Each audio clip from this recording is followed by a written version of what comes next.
MEI, você tem dúvida sobre a sua formalização? Não sabe fazer sua declaração no audiofaturamento? Quer aprender a emitir a sua nota fiscal eletrônica? Então esse vídeo é para você.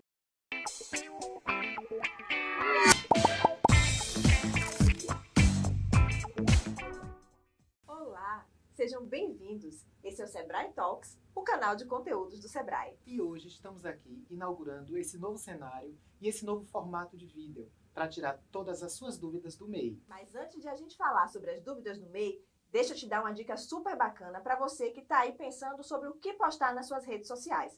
O Sebrae preparou um pacote com 32 artes especiais para você fazer as postagens nas suas redes sociais. Como é que você vai fazer? Você vai olhar o link que está aqui em cima, tá? Ou também na descrição do vídeo e vai baixar e vai poder começar hoje mesmo as suas interações. Mas corre e baixa logo porque é por tempo limitado, tá bom? Aí você já sabe, toda semana tem vídeo novo aqui no canal. Então se inscreve, ativa as notificações para não perder nada. Então deixa a gente se apresentar. Eu sou Andréia Barbosa, sou gestora social e especialista em pequenos negócios. Também sou analista do Sebrae e hoje a gente vai conversar um pouquinho aqui sobre as suas dúvidas. E eu sou Wagner Gomes, orientador de negócios, especialista no MEI há quase 9 anos. Trabalho diretamente no meu dia a dia no atendimento aos MEI e aos empreendedores. Então vamos começar o nosso bate-papo. Tudo bom, né, Wagner? Tudo bem, Ideia? Prazer estar aqui com você. Prazer é nosso, né? Me diz uma coisa. Em geral, as pessoas nós gostamos de recorrer ao Google quando temos alguma dúvida ou queremos encontrar alguma informação na internet. Isso facilita muito a nossa vida, né? Com certeza. Mas por que que quando a pessoa, o empreendedor, deseja abrir um MEI ou baixar um registro do MEI ou fazer uma alteração em relação ao MEI, ela não deve seguir esse caminho? Então, Ideia, eu vou te fazer um convite para a gente fazer uma viagem aqui, certo? Imaginemos que a gente está numa estrada, caminhando numa estrada no interior, e que você encontra uma pessoa vendendo mangas, né, num tabuleirozinho. E logo mais atrás dessa pessoa tem também um pé de manga lá, cheio de frutas, e algumas pessoas consumindo também a manga. A gente vai perguntar àquela pessoa, né, se ele está vendendo, ele vai dizer que sim. E aquelas pessoas lá atrás que estão consumindo diretamente do pé da manga, também estão pagando, ele vai dizer que não. Elas preferiram tirar diretamente do pé da manga. Então, cabe a gente entender um pouco isso, se a gente fizer uma relação e trazer para essa realidade aqui agora. O Google ele vai trazer diversas opções, inclusive muitas empresas pagam para aparecer primeiro, né?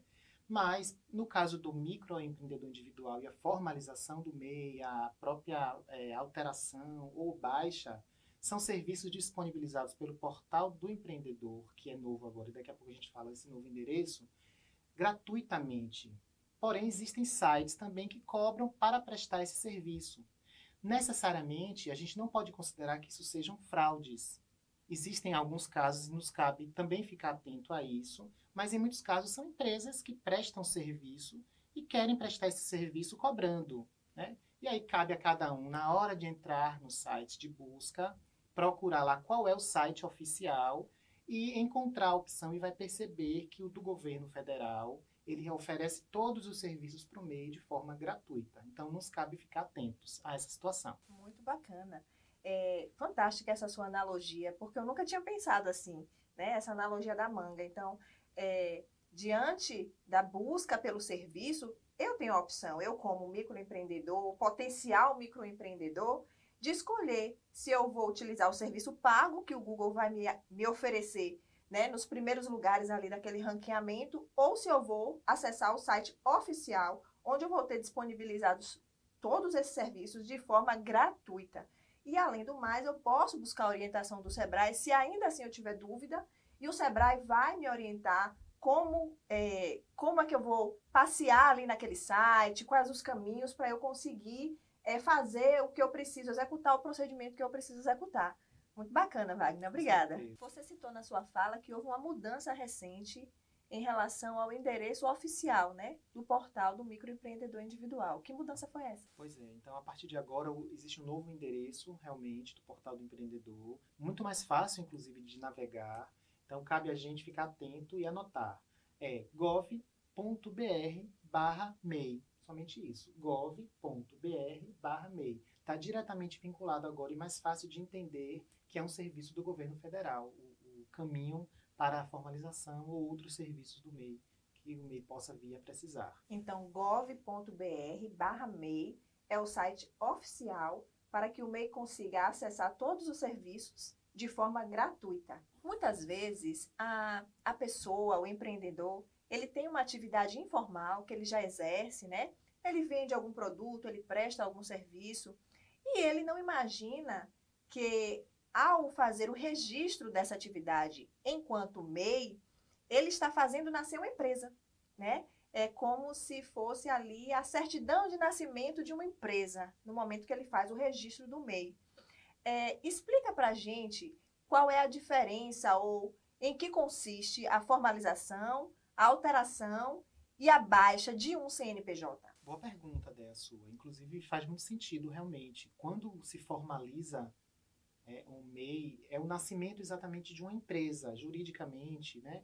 Perante a lei, isso é encarado como o nascimento de uma empresa. É preciso que as pessoas fiquem atentas a isso, porque quando se nasce uma empresa, constitui-se uma outra pessoa, vamos dizer assim, nesse caso você citou muito bem o CNPJ, que é o Cadastro Nacional de Pessoa Jurídica. Então, nasce aí uma pessoa jurídica com uma outra personalidade e que tem aí obrigações também. Então, além de nós sermos pessoas físicas, o nosso CPF, que tem as obrigações de cidadão, a gente vai ter também uma obrigação como empresa, né? E a formalização é exatamente a criação, é o início dessa empresa. E ele permite, né, é possível, através do portal do empreendedor, fazer a alteração, que seria quando a gente quer modificar alguma coisa no nosso registro que já existe. Por exemplo, a empresa mudou de endereço, você pode alterar, e deve, na verdade. A empresa mudou a atividade, tem gente que vendia comida e agora quer vender roupa. Aí não pode ficar deixando o CNPJ de uma forma diversa do que você atua. Desatualizado, né? Você tem que modificar o CNPJ para a nova forma de atuação. Seja você trabalhava como porta a porta e agora quer trabalhar como ponto fixo, também tem que fazer alteração. E a baixa é quando a pessoa não quer mais, né? Por algum motivo deixou de empreender, pode ter conseguido um emprego, ou quer alterar a forma de ganhar o seu dinheiro, por exemplo. Então é preciso você baixar a empresa, é uma espécie de cancelamento, né? Tudo que teve de contribuições e pagamentos é mantido no histórico do CPF, para benefícios que sejam necessários, por exemplo, mas é preciso que esse CNPJ seja baixado.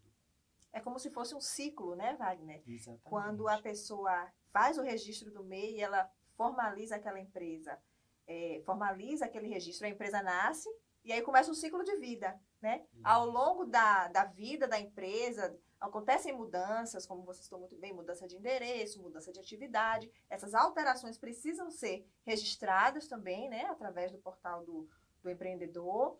E caso essa pessoa decida que essa pessoa jurídica não vai mais viver, é necessário fazer a baixa. Então, é o encerramento do ciclo. Aí a gente traz aqui um ponto de atenção muito importante. Algumas pessoas acreditam que o fato de deixar de operar com seu MEI, por não estar utilizando, usa até essa expressão, né? Não estou usando o meu MEI. E que ele vai ficar lá e que não vai haver cobranças. Isso não pode, não acontece, né? É preciso, caso você não queira mais utilizar, é preciso fazer o cancelamento desse MEI, a baixa que a gente falou aqui. Por quê? As mensalidades continuam sendo cobradas todo mês, obviamente, e a obrigatoriedade de declaração, que a gente vai falar um pouco mais à frente, também continua. Então, você precisa resolver. Se vai continuar com seu MEI aberto, mantendo ele, tem que continuar efetuando os pagamentos das mensalidades, ou seja, cumprindo com essas obrigações que são acessórias ao MEI. Wagner, você citou na sua fala a palavra obrigações, né? É uma obrigação acessória do MEI quando você deu essa dica aí para os empreendedores que estão assistindo a gente. Então, significa que ao o empreendedor fazer o registro do MEI, ele assume determinados deveres perante o Estado, determinadas obrigações as quais ele tem que cumprir periodicamente. Você pode explorar um pouco mais essa questão de quais são as obrigações do MEI? Exatamente, Déa. A gente, quando formaliza como MEI, a gente traz conosco algumas obrigações. Vem vantagens e vem obrigações também. Nós citamos que o MEI é feito de forma gratuita através do portal do empreendedor oficial. Então, para abrir o MEI é de graça. Para manter a empresa, não é de graça. É preciso efetuar os pagamentos, que aí seria a primeira obrigação que o MEI tem, é estar em dia com a quitação da mensalidade, né, que a gente chama de os impostos e também a previdência social, que o MEI vai ter que efetuar o pagamento. Está contido isso no DAS, Documento de Arrecadação Simplificada, e popularmente a gente pode chamar do boleto do MEI de pagamento. Então é preciso pagar todo dia 20 de cada mês. Esse pagamento consta nessa cobrança os impostos de ISS, se for um prestador de serviço, ou ICMS, se for comércio ou indústria. Além disso, se paga a Previdência Social, que é o INSS, para garantir e assegurar os direitos previdenciários, né? Está contido aí. Outra obrigação que o MEI tem é a declaração anual de faturamento. Então, é preciso informar para a Receita Federal qual foi o total de faturamento que o MEI teve ao longo do ano.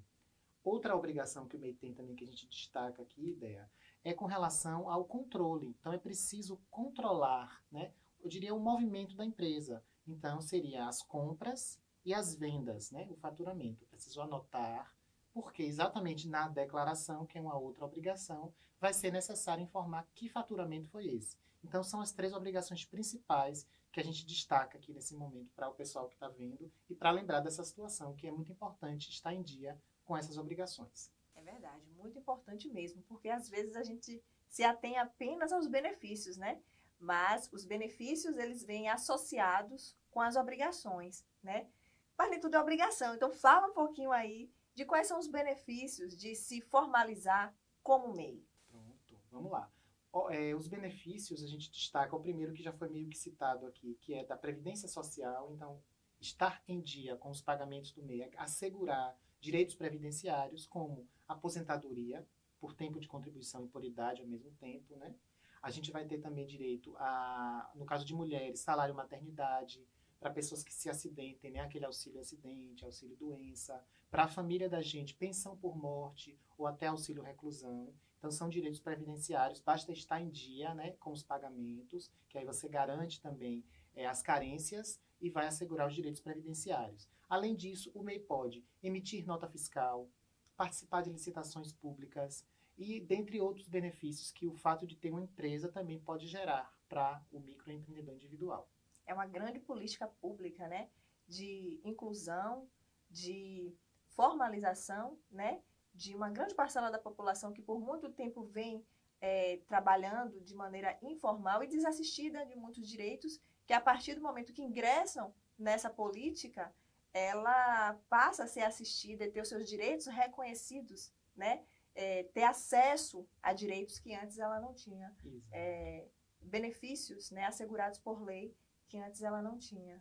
E ainda me lembro, eu esqueci de comentar, que tem um outro benefício também, que é a contratação de um funcionário. Então, se o MEI precisar do apoio de alguém para trabalhar com ele, ele também pode contratar um funcionário de maneira correta e legal perante a lei, mas é possível também, tem esse outro benefício importante que eu acabei esquecendo de citar, mas é importante lembrar também. Muito importante, verdade. A gente falou aqui, Wagner, sobre o portal oficial, né, que é o gov.br/MEI, que através do qual o MEI pode acessar gratuitamente os diversos serviços aos quais ele tem direito e obrigações. Mas para acessar esse site, ele precisa de uma senha. Como é que a gente emite essa senha? Quais são os passos que ele tem que fazer para obter essa senha e acessar o portal oficial do MEI?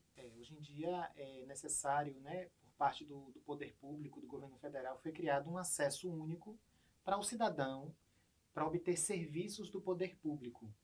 É uma maneira do governo controlar, mas também facilitar a vida de muitas pessoas que precisam de serviços governamentais. Então, é uma plataforma única que direciona diversos serviços do governo. E um deles são os serviços do MEI. Então, é necessário criar esse acesso, e a gente chama aí a senha do Gov, né, popularmente, para que as pessoas consigam fazer suas formalizações, a alteração do MEI e até a baixa. Então, acessando gov.br/MEI, vai direcionar você, tendo lá, por exemplo, seu primeiro acesso para formalizar, ele vai pedir a sua senha quando você colocar o CPF, desculpa. No caso aí, caso a pessoa queira direto já fazer a senha, porque vai haver um redirecionamento, você também pode acessar sso.acesso.gov.br. Já é o caminho direto para a criação da senha. Mas há um redirecionamento. Então, não se preocupe caso você não consiga acessar esse endereço que a gente falou, porque pelo Gov normal vai. Então, acessa, você vai criar essa senha ou recuperá-la. Tem muita gente que tem dificuldade, às vezes, porque está tentando e o sistema diz que você já possui a senha e a pessoa não sabe ou não lembra. A gente falou dos sites que cobram por esse serviço, né? Alguns desses sites, ao tentar fazer o e-mail para alguém ou até ao fazer, eles criam um acesso. É uma senha que é pessoal e intransferível. Por isso que não é legal que essas pessoas fiquem pagando para fazer o e-mail. Mas se acontecer, é preciso você recuperar. Então tem todo um caminho lá também de recuperação da senha. Basta clicar no esqueci minha senha e o sistema vai te dar opções de como é que você consegue fazer a recuperação. Por fim, o certo é, ninguém consegue hoje em dia fazer o MEI se não tiver a senha do gov.br, que é o serviço do governo federal. E a gente vai deixar esses links, né, que o Wagner citou aqui na sua fala, na descrição do vídeo. E me parece, pela fala e pelas orientações aqui do nosso especialista, que é bem simples, porque o próprio, ao você entrar no link, o próprio site vai te direcionar e te orientar quanto aos passos que você precisa fazer. O fato é que é pré-requisito para acessar, né, os serviços do portal, ter essa senha do Gov, e que é uma senha pessoal e intransferível. Exatamente. Você citou aí, Wagner, que a declaração anual de faturamento é uma das principais obrigações do MEI, né? Tem um prazo estabelecido para fazer essa declaração, e essa declaração tem alguma correlação com o imposto de renda do MEI? Boa pergunta, Andréia. Existe sim o prazo, ele acontece de janeiro até maio, é o prazo oficial para a declaração. Então, os empreendedores, os MEIs precisam ficar atentos a este prazo, porque se perder o prazo, vai pagar uma multa para a Receita Federal. Então, é importante ficar atento. E sempre uma vez por ano é necessário fazer todos os seus faturamentos, tudo que você teve de recebimentos, né, das suas vendas, dos serviços prestados, anote, some tudo e informe lá no sistema. De casa mesmo a gente pode fazer através da internet. Aqui, inclusive, no Sebrae Talks tem um vídeo que ensina como fazer essa declaração. Aí a gente pode aproveitar, quem quiser, logo após esse vídeo, quiser fazer sua declaração também, já aproveite, assista e faça a sua declaração. Com relação ao imposto de renda, muita gente faz essa confusão realmente. Então é importante essa sua pergunta, porque a gente está aqui para esclarecer exatamente isso. Declaração de imposto de renda é da pessoa física e tem a ver com a renda mensal da pessoa. E o que é renda? Renda é salário, renda é aposentadoria, renda é um prêmio que a gente pode ter recebido, uma indenização, é um valor que você receba, sei lá, de um aluguel de algum espaço, de alguma coisa que você aluga. Então isso é considerado renda. O que o MEI recebe é considerado faturamento, é o ganho da empresa. E aí o que o MEI declara é uma declaração do MEI, da pessoa jurídica. O imposto de renda é uma obrigação da pessoa física. Aí vale atentar o quê? Se alguém tiver renda e também for MEI, vai separar. Faz a sua declaração de imposto de renda, caso tenha obrigação, né? Porque o valor vai ser acima lá dos limites da Receita Federal, mas também não deixa de fazer a declaração do MEI, porque ela é obrigatória e não importa o valor. Mesmo que seja um valor baixo, até zerado, ainda assim deve ser feita a declaração uma vez por ano. Maravilha. Importante, na sua fala fica muito claro a diferença entre as duas pessoas. A pessoa física, né, e a empresa, a pessoa jurídica. Então, os rendimentos da pessoa jurídica é o faturamento que ele vai apresentar na declaração anual de faturamento. Já o rendimento da pessoa física, ele vai apresentar na declaração do imposto de renda da pessoa física, caso ele se enquadre, né, nos limites estabelecidos acima dos limites estabelecidos pela Receita Federal. Caso o MEI adquira, faça compras, né, de alguns produtos em outro estado, diferente do seu estado de origem, é possível que ele tenha que pagar algum imposto adicional ao valor que ele já paga mensalmente? Perfeita a sua pergunta, Andréia. Inclusive, esse assunto daria um outro vídeo nosso aqui, né? A regra de compra para o MEI funciona da seguinte maneira, no geral, né? O MEI tem até 80% de limite em cima do limite de faturamento que ele tem para fazer suas contas. Ou seja, se ele tem R$81 mil de limite para faturamento, ou seja, para vendas ao longo do ano, ele tem 80% em cima desse 81 mil para fazer compras, né, dos seus produtos. Porém, dentro do Estado. A regra para fora do Estado funciona de maneira diferente, porque existe outra legislação, e aí não é específica do MEI, é para outros portes de empresa, Sim. que funciona da seguinte forma. Toda empresa que compra e que vende paga o imposto, né? É chamado Imposto de Circulação de Mercadoria, o conhecido ICMS. Então, todas as vezes que a gente faz uma compra, a gente paga o imposto, eu como empresa, e toda vez que eu vendo, eu também pago o imposto. Sim. Então, essa regra foi aproximada para o MEI, uma vez que não existe uma outra legislação específica para o MEI que compre fora do Estado. Por quê? Porque a lei do MEI é uma lei nacional, né, pertence à União, e a regra de compra de empresas é do Estado, porque o imposto ICMS pertence ao Estado. Cada Estado tem a sua regra, cada Estado tem a sua alíquota do imposto. E, no geral, funciona dessa forma. As empresas vão compensando para mais ou para menos a diferença desse imposto. Então, quando o MEI adquire produtos fora do Estado, vai caber a ele também esse registro, né? É preciso, então, que ele solicite, ao fazer compras, que na nota fiscal venha compondo o valor do ICMS, né?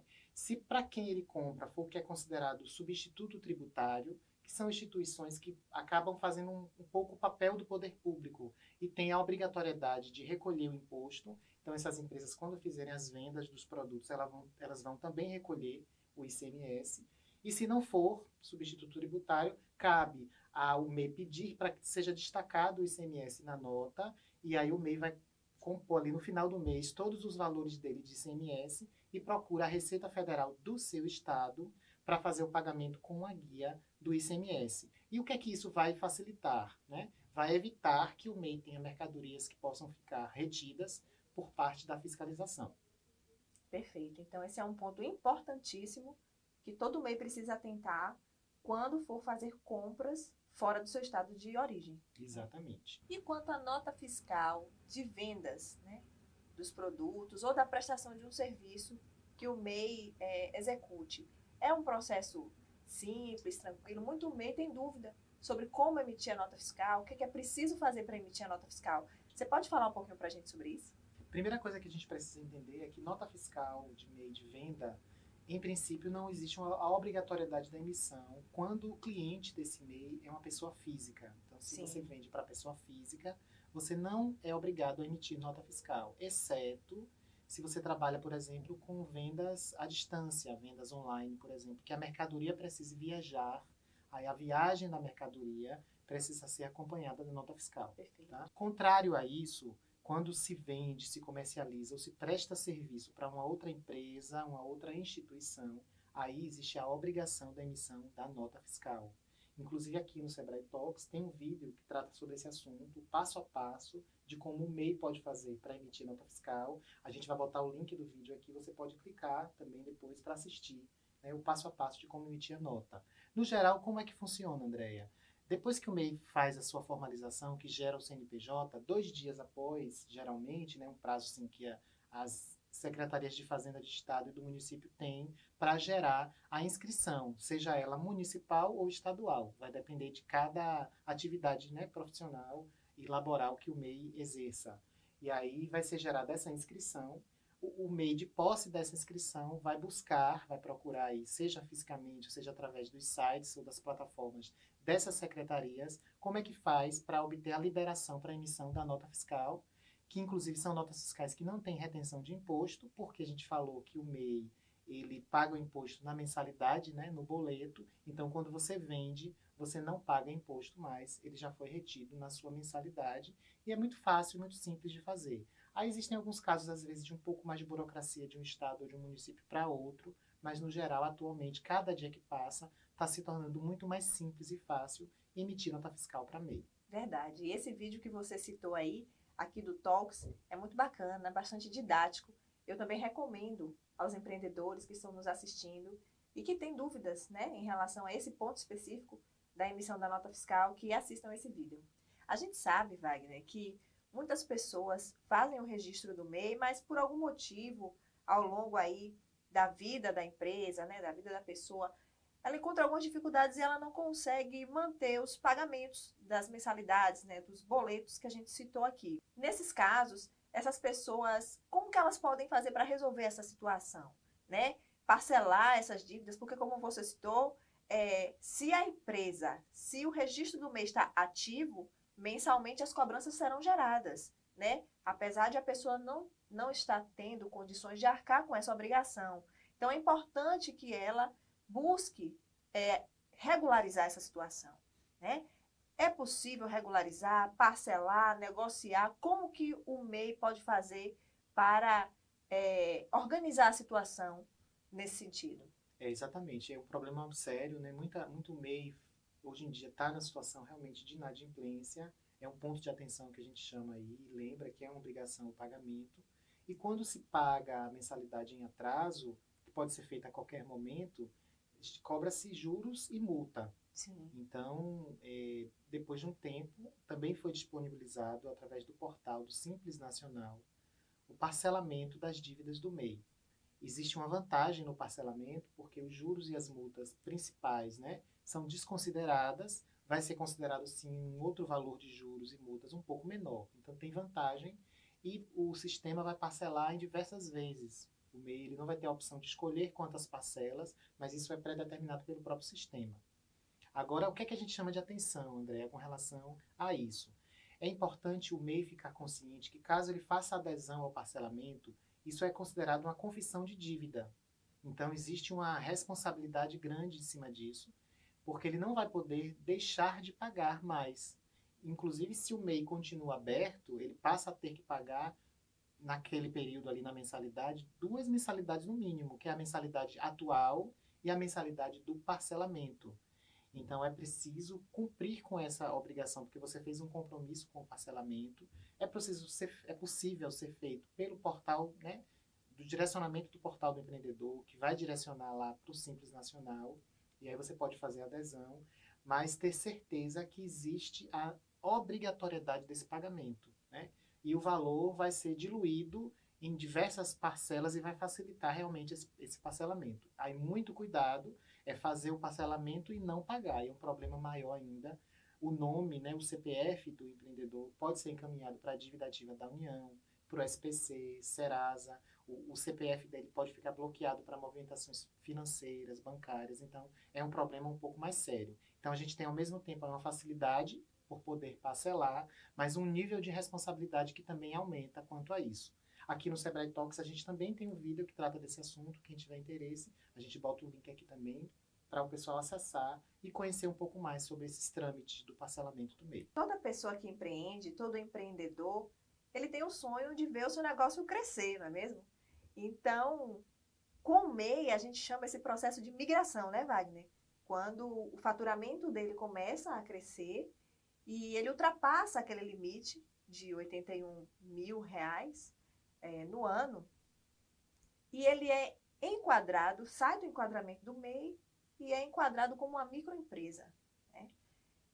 Fala um pouco para a gente, Wagner, sobre esse processo de migração do MEI para se tornar ou se reconhecer como uma microempresa. Pois não, Dea. O processo de migração, ele acontece, como você falou, por conta de ter atingido o limite de faturamento, já há uma obrigatoriedade do MEI em migrar, né, para a condição de ME, que a gente chama de microempresa. Quando o MEI também precisa contratar mais de um funcionário, porque nós falamos que o MEI pode contratar um funcionário, ou então, quando o MEI precisa realmente expandir mais o seu negócio, né, fazer compras acima do limite, fazer vendas acima desse limite. E isso é necessário e obrigatório. Então, não é nenhuma opção que o MEI tem. Ele tem que fazer o desenquadramento da condição do MEI. Todo MEI ele é pertencente ao sistema do CIMEI, que é o Simples Nacional do MEI, é o sistema tributário, né, para o MEI. E aí ele vai precisar desenquadrar. Então, tem que acessar o site, né, do portal do Simples Nacional, para fazer o desenquadramento da condição do CIMEI lá no portal. E fazer posteriormente o enquadramento na condição do Simples Nacional como microempresa. Né? É preciso também que o MEI busque a Junta Comercial do Estado para fazer o requerimento de empresário, o preenchimento do requerimento de empresário, então atenção a isso também, e entregar essa documentação na Junta Comercial e ajustar o cadastro da empresa, que aí provavelmente a razão social, né, do MEI vai alterar, alguns outros dados que a empresa precise ter precisam ser alterados. Então, o processo de migração funciona dessa forma. Mas qual é a dica que a gente dá para o microempreendedor individual? Que ele não faça isso sozinho. é muito importante procurar um profissional contábil, que é quem tem conhecimento e expertise para fazer isso, esse processo migratório, até porque a microempresa, por força da lei, precisa ser acompanhada por um contador, fazer a contabilidade mensal da empresa. Então, esse próprio contador já pode acompanhar a empresa, né, mensalmente nesses controles, e é importante, então, que o processo de migração para a microempresa não seja feito de maneira individual pelo próprio MEI, para que não seja feito de maneira equivocada. Muito importante, né? Esse momento aí que é o sonho, né? O objetivo de todo empreendedor é crescer.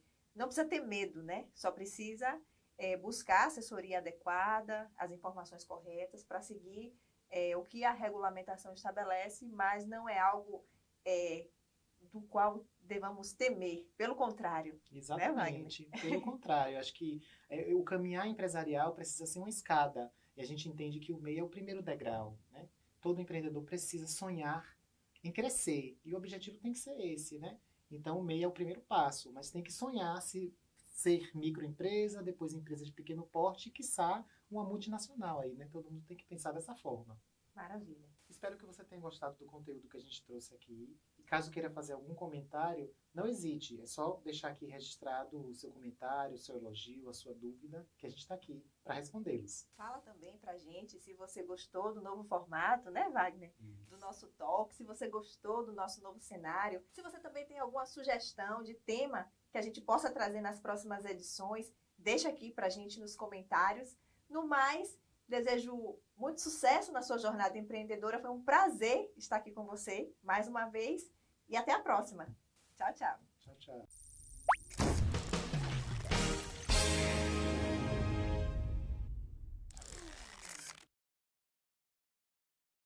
Estou aqui mais uma vez no canal para tirar as dúvidas de sua.